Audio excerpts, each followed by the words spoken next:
नमस्कार विद्यार्थी मित्रांनो, स्वागत आहे आपल्या यूट्यूब चॅनल ज्याचं नाव आहे मोहित मोटिवेटेड एक्झाम चॅनल। आज आपण बघणार आहोत शिक्षक अभियोग्यता आणि बुद्धिमत्ता चाचणीबद्दल आलेले एक नवीन अपडेट। ती अपडेट कोणती आहे तर चला आपण सुरुवात करूया व्हिडिओला। महाराष्ट्र शिक्षण आयुक्तालय प्रति माननीय आयुक्त महानगरपालिका संबंधित नेमके कार्यकारी अधिकारी जिल्हा परिषद संबंधित शिक्षणाधिकारी प्राथमिक माध्यमिक जिल्हा परिषद संबंधित शिक्षण निरीक्षक दक्षिण उत्तर पश्चिम बृहन्मुंबई मुख्याधिकारी नगरपालिका नगर परिषद संबंधित अध्यक्ष सचिव संबंधित खाजगी शैक्षणिक संस्था मुलाखतीशिवाय निवड पदनिवडीचा विकल्प दिलेल्या संस्था। विषय आहे शिक्षक अभियोग्यता व बुद्धिमत्ता चाचणी 2022 अंतर्गत दुसऱ्या टप्प्यातील पदभरतीसाठी शिफारस करण्यात आलेल्या उमेदवारांच्या सामाजिक आरक्षणाची पडताळणी करण्याबाबत संदर्भ आहे। एक युवा विद्यार्थी असोसिएशन महाराष्ट्र राज्य यांचे निवेदन दिनांक 27/5/2025 पवित्र पोर्टल उमेदवारांनी प्रसिद्ध सूचना दिनांक 10/3/2025 12/3/2025 तिसरे पवित्र पोर्टल प्रसिद्ध शिफारस यादी दिनांक 21/5/2025 उपरोक्त विषयाबाबत कळविण्यात येते। शिक्षक अभियोग्यता बुद्धिमत्ता चाचणी 2022 नुसार दुसऱ्या टप्प्यातील मुलाखतीशिवाय पदभरती अंतर्गत दिनांक 21 मे 2025 रोजी उमेदवारांनी शिफारस यादी पोर्टल प्रसिद्ध करण्यात आली आहे।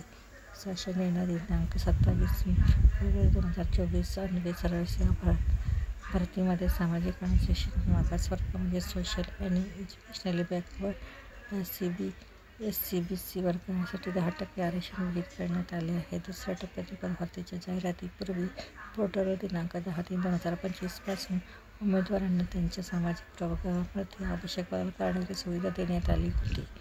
पोर्टलवर प्रसिद्ध सूचना दिनांक 10/3/2025 मुद्दा क्रमांक 14 ते 16 आणि सूचना दिनांक 12/3/2025 मुद्दा क्रमांक 2 त्यानुसार यापूर्वी ओपन किंवा AWS प्रवर्गात प्रमाणपत्र सादर केलेल्या उमेदवारांना शासन निर्णय दिनांक 27/2/2024 अन्वये सामाजिक आणि शैक्षणिकदृष्ट्या मागास वर्गातील SCBC आरक्षण लागू झाल्यास त्याचा बदल करण्याबाबत कळविण्यात आले होते, परंतु काही उमेदवारांनी त्यांच्या सामाजिक प्रवर्गामध्ये आवश्यक बदल न केल्यामुळे पोर्टलवरील नोंद माहितीनुसार त्यांची AWS प्रवर्गामधून शिफारस करण्यात आली आहे। सबब आपल्या स्तरावर कागदपत्रे बाळगत आणि दरम्यान पोर्टलद्वारे AWS प्रवर्गामधून शिफारस करण्यात आलेल्या सर्वच उमेदवारांच्या AWS प्रमाणपत्रांची पडताळणी करण्यात यावी। उमेदवारास सामाजिक आणि शैक्षणिकदृष्ट्या मागास प्रवर्गाचे आरक्षण लागू असताना त्यांनी पोर्टलवर AWS प्रवर्गामधून अर्ज सादर केला असल्यास तशा उमेदवारांच्या पात्र अपात्रतेचा प्राधान्याने निर्णय घेतला जावा, असे शिक्षण संचालक व शासन अंदाज नियोजन अधिकाऱ्यांनी म्हटले आहे।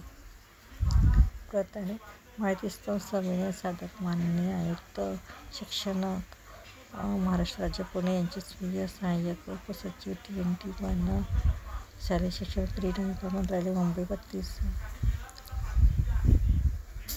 तर ही होती शिक्षक भरतीबद्दल आलेली नवीन माहिती। ती माहिती आवडल्यास व्हिडिओला लाईक करा, कमेंट करा, जास्तीत जास्त व्हिडिओ शेअर करा आणि अशा नवीन माहिती पाहण्यासाठी चॅनलला सबस्क्राईब करायला विसरू नका।